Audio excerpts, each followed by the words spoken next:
কোরবানিকারী ব্যক্তি এই 10 দিন দায় হিসেব করতে পারবে কি? কোরবানিকারীকে কি চুল, নখ ইত্যাদি কাটা থেকে বিরত থাকতে হবে? কোন কোন পশু দিয়ে কোরবানি করা যাবে? কয়দিন পর্যন্ত কোরবানি করা যায়? কোরবানি আর আকিকা এ দুটো একসাথে দেওয়া যাবে কিনা? কোরবানির দিন হাঁস মুরগি জবাই করা জায়েজ আছে কিনা? ঋণগ্রস্ত ব্যক্তির জন্য কোরবানি দেওয়া উত্তম নাকি ঋণ দেওয়া উত্তম? বিয়ের অলিমার গোশত সংগ্রহের জন্য কোরবানি করা জায়েজ আছে কিনা? কোরবানির গোশত কিভাবে বন্টন করবেন? কয় ভাগ করবেন? ভাগে কোরবানি দেওয়া যাবে কিনা? ত্রুটিযুক্ত পশু দিয়া কোরবানি দিলে কি কোরবানি হবে? কোন সময় থেকে কোরবানি করা যাবে? কয়েকজন মিলে এক ভাগ কোরবানি দিতে পারবে কিনা? পশুর জান যাওয়ার আগে কি চামড়া ছিলা জায়েজ আছে? মৃত ব্যক্তির নামে কোরবানির বিধান কি? লোন করে কোরবানি করা যাবে কিনা? কোরবানির ভাগীদারদের নাম জপা কোরবানির পরে এটা জরুরি কিনা? পশুর বয়স কত হতে হবে? কত বছর বয়স হলে আপনি সেই পশু দিয়ে কি করতে পারবেন? কোরবানি দিতে পারবেন। লোন করে কোরবানি করা যাবে কিনা? হাওলাত করে ঋণ করে কোরবানি করা যাবে কিনা? এর উত্তর হলো যাবে, যদি সেই ঋণের টাকাটা দেওয়ার মতো ব্যবস্থা বা ইচ্ছা সদিচ্ছা থাকে, তাহলে ঋণ করেও কি দেওয়া যাবে? ঋণ করে ভালো কাজ করা যায়। কোরবানি আর আকিকা এ দুটো একসাথে দেওয়া যাবে কিনা, এটা কমন প্রশ্ন আমাদের সমাজে। এর উত্তর হলো অনেক ওলামায়ে কেরামের মতে দেওয়া যাবে। ফতোয়া শামী ইত্যাদিতে তাই লেখা আছে যে দেওয়া যাবে কোরবানি আর আকিকা একসাথে একই গরুর মধ্যে। আর অনেক ওলামায়ের মধ্যে দেওয়া যাবে না। দেওয়া যাবে না এর ভিতরে আপনার পাকিস্তানের খুব নামকরা মুফতি ছিলেন মুফতি রশিদ আহমদ রাহমাহুল্লাহ, আসলামুল ফতোয়ার লেখক। তিনি হানাফি মাযহাবের বড় ওলামায়ে কেরামের মধ্যে থেকে তিনি কঠোরভাবে এর বিরুদ্ধে করেছেন এবং বলেছেন কোন অবস্থাতেই কোরবানি আর আকিকা একসাথে মিক্স করা যায় না, উচিত না। কারণ কোরবানি একটা ইবাদত, আকিকা আরেকটি ইবাদত।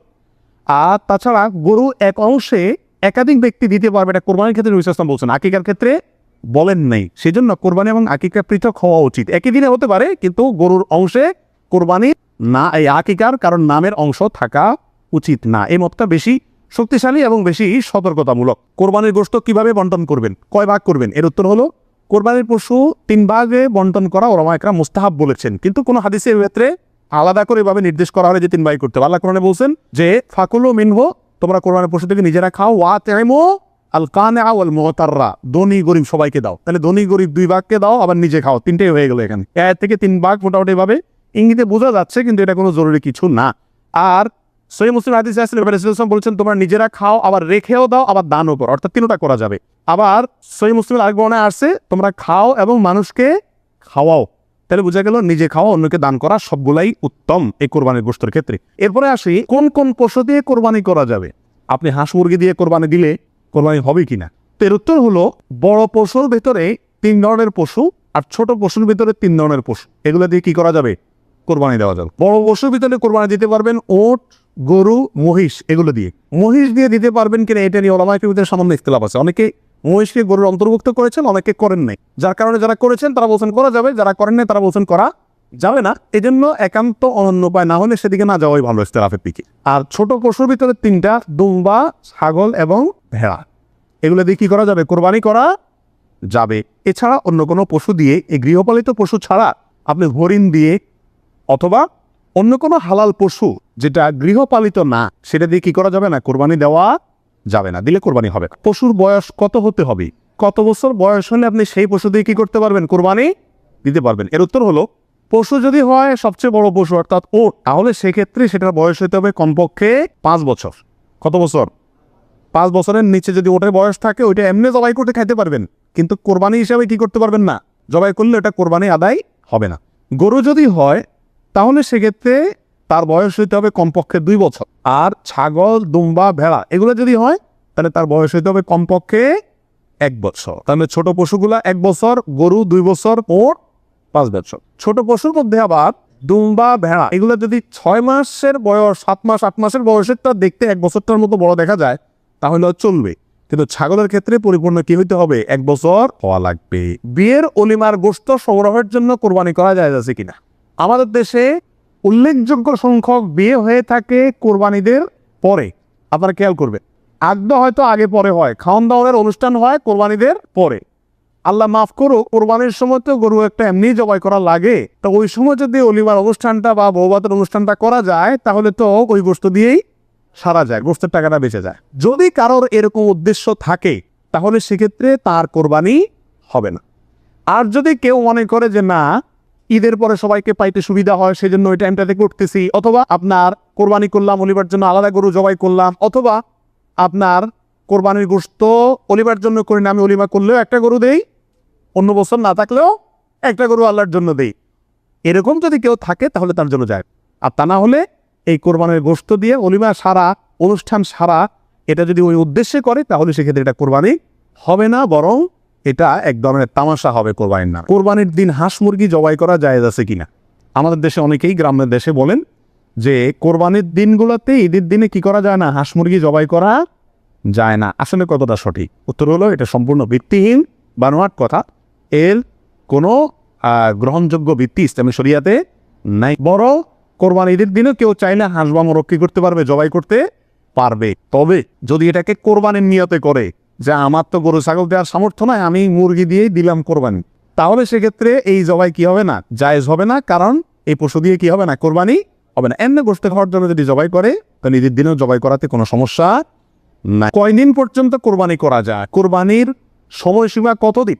এর উত্তর হলো এক্ষেত্রে ওলামা একরামের দুটি মত আছে। অনেক ওলামা একরামের মত কোরবানি করা যায় ঈদের দিন, জিলহজের 10 তারিখ, আর 11 এবং 12 এই 3 দিন। এটি ইমাম আবু হানিফা রাহিমাহুল্লাহর মত। এর বিপরীতে অনেক ওলামা একরামের মত হলো কোরবানি এটা 4 দিন পর্যন্ত করা যায়। কোরবানি ঈদের দিন এবং তারপরে আরও 3 দিন, 11, 12, 13। যুক্তি হলো যে আইয়ামে তাশরিক, এক হাদিসে আসছে একেবারে সুস্পষ্টভাবেই যে আইয়ামে তাশরিক এই দিনগুলা সবগুলোই হলো জবাই করার অর্থাৎ কোরবানি করার দিন। সেহেতু আইয়ামে তাশরিক হলো ঈদের দিন, ঈদের পরে আরও 3 দিন অর্থাৎ 13 তারিখ, চাঁদের 13 তারিখের সন্ধ্যার আগ পর্যন্ত। এ হলো কোরবানির দিন। তবে কোরবানি প্রথম দিন ঈদের নামাজের পরপরই করা বেশি উত্তম, এতে কোনো সন্দেহ বা ইখতিলাফ কারোর নাই। এবারে সারা দুনিয়ার উলামায়ে কেরাম একমত। কারণ নবী আলাইহিস সালাম ঈদের দিন ঈদের নামাজের পরপরই সাধারণত কি করতেন, কোরবানি করতেন। তৃতীয় দিনে তিনি নিতেন না। অতএব একেবারে শুরুতেই করে ফেলা হলো সবচাইতে উত্তম এবং বেস্ট। এবারে কারো কোনো দ্বিমত নাই। কোরবানির ভাগিদারদের নাম জপা কোরবানির পরে এটা জরুরি কিনা? আপনারা দেখবেন ভাগিদারে কোরবানি যদি দেয় তার লিস্ট লিখতে লিখতে অবস্থা খারাপ হয়ে যায়, এবং যিনি কোরবানির পশু জবাই করেন ওই হুজুর নাম নিতে নিতে অবস্থা খারাপ। আল্লাহর নামে এতবার নেয় কিনা সন্দেহ, এতবার ভাগিদারদের নাম নেয়। কারণ ভালো করে নাম নিলে টাকা পাওয়া, কোরবানি জবাইয়ের টাকা পাওয়া কঠিন হয়ে যাবে।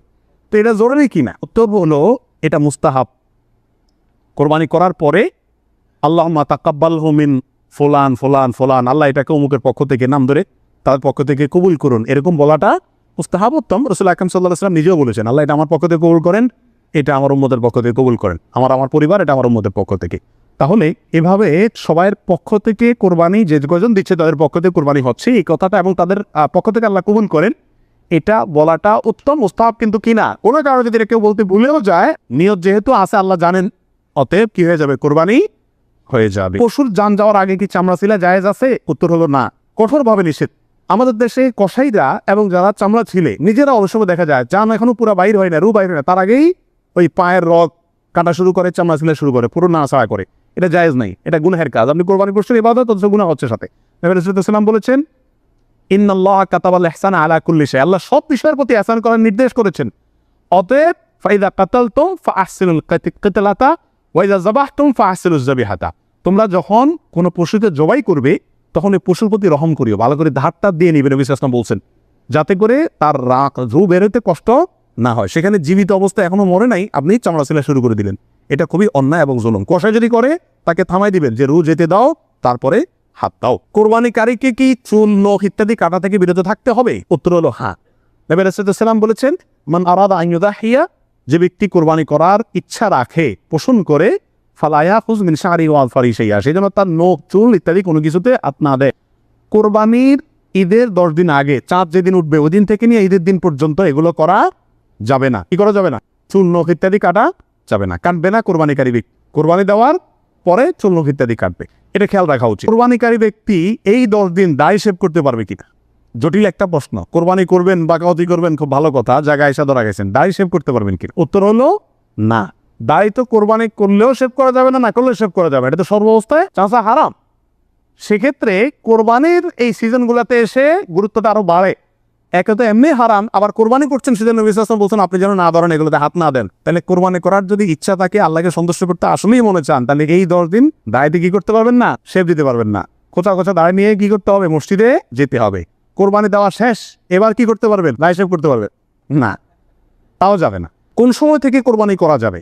উত্তর হলো ঈদের নামাজ যখন পড়া হবে, যেই এলাকাতে গরুটা জবাই হবে ওই এলাকাতে যখন ঈদের নামাজ শেষ হবে, ঈদের নামাজ শেষ হওয়ার পরপরে কি করা যাবে, কোরবানি করা যাবে। আরেক এলাকাতে ঈদের নামাজ শেষ হয়েছে, সেজন্য আপনার এলাকাতে আপনি কি করবেন না, কোরবানি করবেন না। আপনার এই পশু যারা কোরবানি করবে তারা ঈদের নামাজ পড়ার পরে কি করতে পারবেন, কোরবানি করতে পারবেন। এ হলো কোরবানির সময়। মৃত ব্যক্তির নামে কোরবানির বিধান কি? শুধু মৃত ব্যক্তির নামে আলাদা কোরবানি দেওয়া যায় অনেক উলামা ইকরাম বলেন, কিন্তু অনেক উলামা ইকরাম বলেন যারা মৃত ব্যক্তির সাথে জীবিত ব্যক্তির সাথে মৃত ব্যক্তিকে যোগ করে দেওয়া যাবে। আপনি একটা ছাগল দিলেন, বলে যেটা আল্লাহ আমার এবং আমার মৃত বাবার পক্ষ থেকে, এভাবে করা যাবে। আর নবী আলাইহিস সালাম একটি ছাগল তার পুরো উম্মতের পক্ষ থেকে দিয়েছেন, জীবিত মৃত সবাই মোটামুটি এর ভিতরে শামিল।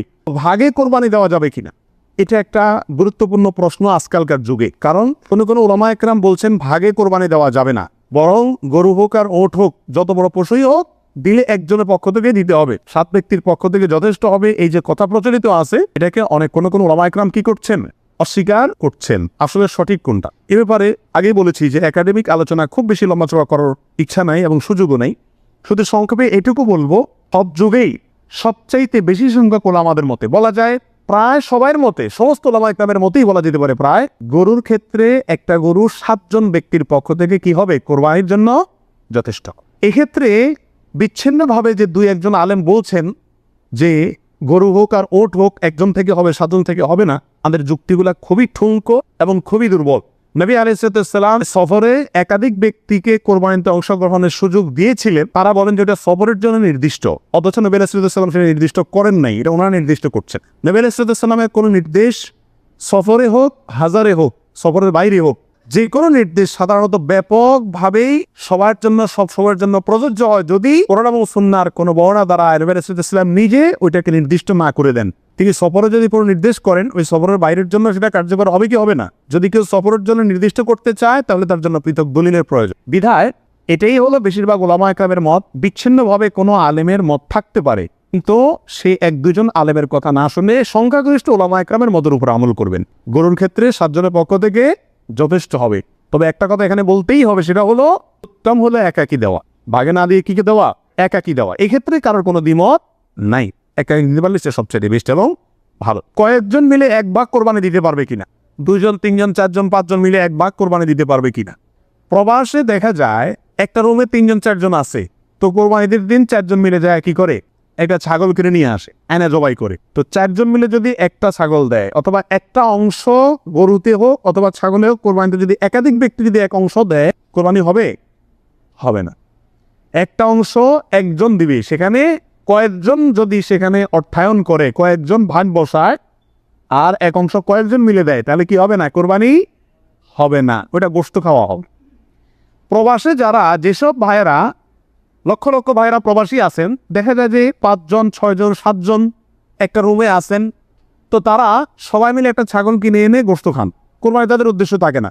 আমি তাদেরকে অনুরোধ করবো যে আপনারা কেন একটা পদ্ধতি অবলম্বন করেন না, যাতে আপনাদের কোরবানির সব হবে, গোশত খাওয়া হবে। সেটা হলো এই, আপনাদের 6 জনের মধ্যে সবাই টাকাটা একজনকে মালিক বানায় দেয়, যে ভাই আপনি সিনিয়র মানুষ বা আপনি বড় ভাই, আপনাকে আমরা সবাই মিলে 100 করে 500 রিয়াল দিলাম, আপনি এই টাকা দিয়ে একটা ছাগল আয়না কোরবানি করেন। উনি ওনার জন্যই কোরবানি করলো, আপনারা সবাই টাকাটা দিলেন, তাহলে আপনারা যে সহায়তা করলেন সব পেলেন কি পেলেন না, আর ওনার কোরবানিটাও হয়ে গেল, গোশতও খাওয়া হয়ে গেল, একসাথে সবগুলা পাখি এক দিলে মারা গেল।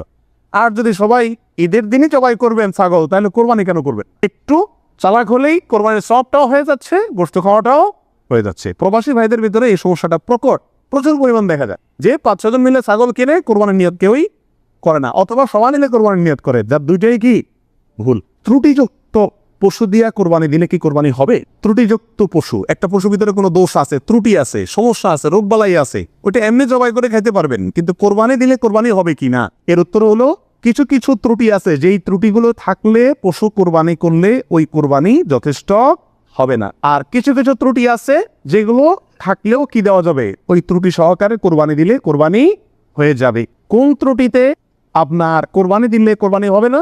একটা হলো ল্যাংড়া হওয়া, এমন ল্যাংড়া যে ল্যাংড়ার কারণে সে পশুর পালের সাথে চললে পিছায় যায়, তাদের সাথে তাল মিলা ধরে রাখতে পারে না, অথবা জবাই করার জায়গা পর্যন্ত হেঁটে যাওয়ার ক্ষমতা নেই, তাকে ঠেলে নিয়ে যেতে হয়, চেঁচড়ায় নিয়ে যেতে হয়, শক্তি নেই পায়ে, 1 পা হোক 2 পা হোক, এরকম ল্যাংড়া করা যদি হয়, তাহলে ওইটা দিয়ে কোরবানি দিলে কি হবে না, যথেষ্ট হবে না, হাদিসে সুস্পষ্টভাবে নিষেধ করা আছে। আরেকটা হলো যে এই পরিমাণ রুগ্ন, অসুস্থ, রোগ, যে রোগার কারণে সে চলাফেরা করতে পারে না, বা ওই যে হাঁটার শক্তি নেই, প্রচন্ড রোগা, দুর্বল, সেটা দিয়ে কোরবানি দিলেও কি হবে না, কোরবানি হবে না। আরেকটা হলো যে অন্ধ, এমন অন্ধ হয় চোখ কানা অথবা চোখ অন্ধ অথবা চোখে এমন সমস্যা আছে যে সমস্যার কারণে সে দেখে না, স্বাভাবিকভাবে ঘাস টাস রাখলেও সে বুঝে না কোনটা কি, অথবা ওই জায়গা পর্যন্ত দেখে একা একা যেতে পারে না, উষ্টা খায়, আমার চোখে বড় সমস্যা আছে, এরকম থাকলে এটা দিয়ে কি হবে না? কোরবানি হবে না। একটা শিং অথবা দুইটা শিং গোড়া থেকে উঠে গেছে, একেবারে গোড়া সহ উঠে গেছে, এরকম যদি হয় ওইটা দিয়ে কোরবানি দিলেও কোরবানি হবে না। তবে যদি সামান্য হয়, সামান্য কান কাটা, সামান্য শিং ভাঙা, সামান্য একটু পায়ে সমস্যা, সামান্য একটু অসুখ বিসুখ আছে, এরকম যদি হয় সেগুলো দিয়ে কোরবানি দিলে কি হবে? কোরবানি হয়ে যাবে। অর্থাৎ ত্রুটি যদি ছোট হয় সমস্যা নেই, বড় ত্রুটি যদি হয় তার কারণে কি হবে না? ওই পশু দিয়ে কোরবানি দিলে কোরবানি যথেষ্ট হবে না। ঋণগ্রস্ত ব্যক্তির জন্য কোরবানি দেওয়া উত্তম নাকি ঋণ দেওয়া উত্তম? উত্তর হলো ঋণ দেওয়া উত্তম।